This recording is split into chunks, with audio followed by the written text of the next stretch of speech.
பெரம்பலூர் மக்களவை தொகுதி பற்றி பிரபல நாளிதழ் ஒன்றில் வெளியான கருத்து கணிப்புகளின்படி பாஜக திமுக இடையே கடும் போட்டி நிலவுவது தெரிய வந்திருக்கிறது. பெரம்பலூர் தொகுதியில் உண்மையான நிலவரம்தான் என்ன? இந்த செய்தி தொகுப்பில் விரிவாக காணலாம்.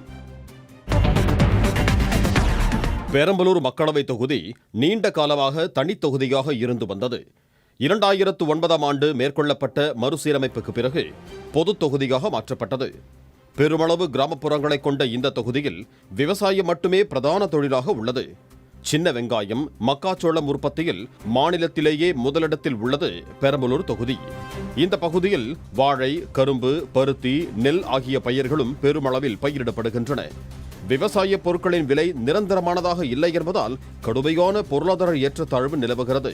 இதனால் விவசாய தொழிலை விட்டுவிட்டு வேலை தேடி இத்தொகுதி மக்கள் பெருநகரங்களுக்கும் அயல் நாடுகளுக்கும் இடம்பெயர்ந்துள்ளதாக சொல்லப்படுகிறது. தொகுதி மறுசீரமைப்புக்கு பிறகு பொது தொகுதியாக மாற்றப்பட்டவுடன் அதில் இடம்பெற்றிருந்த சட்டப்பேரவை தொகுதிகள் பலவும் வேறு தொகுதிகளுக்கு மாற்றப்பட்டன. பெரம்பலூரை தவிர திருச்சி மாவட்டத்தின் லால்குடி, மண்ணச்சநல்லூர், முசிறி, துறையூர் தொகுதிகளும், கரூர் மாவட்டத்தின் குளித்தலை சட்டப்பேரவை தொகுதியும் பெரம்பலூர் மக்களவை தொகுதியில் இணைக்கப்பட்டு புதிய தொகுதியாக உருவாக்கப்பட்டது. 2019ஆம் ஆண்டு மக்களவை தேர்தலில் முதன்முறையாக களம் கண்ட பாரிவேந்தர் அதிமுக வேட்பாளரை விட 4 லட்சம் வாக்குகள் அதிகம் பெற்று வெற்றி பெற்றார். இம்முறை பாஜக சார்பாக ஐஜேகே கட்சி நிறுவனர் பாரிவேந்தரும், திமுக சார்பாக அமைச்சர் நேருவின் மகன் அருண் நேருவும், அதிமுக சார்பாக சந்திரமோகனும், நாம் தமிழர் கட்சி சார்பாக தேன்மொழி ஆகியோரும் களத்தில் இருக்கிறார்கள். பெரம்பலூர் தொகுதியில் மொத்த வாக்காளர்களின் எண்ணிக்கை 14,39,315. இதில் ஆண் வாக்காளர்கள் 6,97,984, பெண் வாக்காளர்கள் 7,41,200. இவர்கள் தவிர 131 மூன்றாம் பாலினத்தவரும் இருக்கிறார்கள். பிரபல நாளேடு ஒன்று நடத்திய கருத்து கணிப்புகள் பெரும்பாலும் பாரிவேந்தருக்கு சாதகமாகவே உள்ளது. இந்த தொகுதியில் பாஜக திமுக இடையே கடும் போட்டி நிலவி வருவதாக கூறுகிறார்கள்.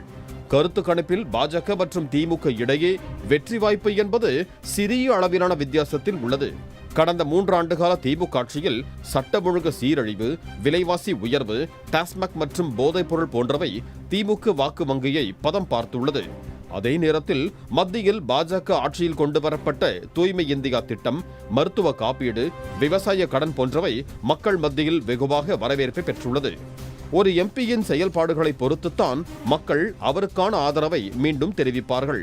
அதன்படி தொகுதி மக்கள் பாரிவேந்தரின் செயல்பாட்டிற்காக 66 மதிப்பெண்கள் வழங்கி ஆதரவு தெரிவித்திருக்கிறார்கள். மேலும் 4 அல்லது 5 கட்சிகள் போட்டியிட்டாலும் ஐஜேகே நிறுவனரும் பெரம்பலூர் தொகுதி வேட்பாளருமான பாரிவேந்தர் தாமரை சின்னத்தில் போட்டியிடுகிறார். தாமரை சின்னத்திற்கும் உதயசூரியனுக்குமான வாக்கு வித்தியாசம் 2.6% உள்ளது.